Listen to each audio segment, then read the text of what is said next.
No, this isn't Lake Cozad. It's the brunt of heavy rainfall.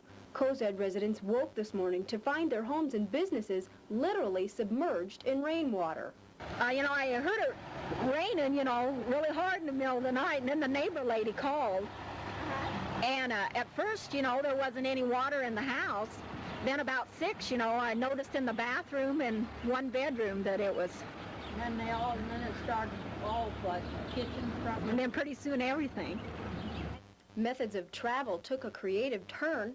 When Gordon Sanders arrived at his business at 3 o'clock this morning, he had to take a canoe to the front door. Throughout the day, he's been slowly paddling his valuables to safe ground. I was really quite surprised. Like I said, we've had water here before, but not like this. And so the first reaction was, I guess, just to think about how can I salvage what we can before it gets worse. I kept telling my father, well, this isn't going to keep going any farther than this. This is as high as it's going to get. And we left the building to see what it was like outside. His car had floated down into the deep part of the street, and we had to push it back up. Some found it easier than others to get around. Most just plodded right through, but for those that found it too deep to drive, they just left the vehicle and made the best of the situation. Reports indicate that between 5 and 7 inches of rain fell here last night. This being the lowest part of town seems to have been hit the hardest. Right now, people are waiting permission from the city to dig a drainage ditch underneath those tracks over there and drain the water into a canal.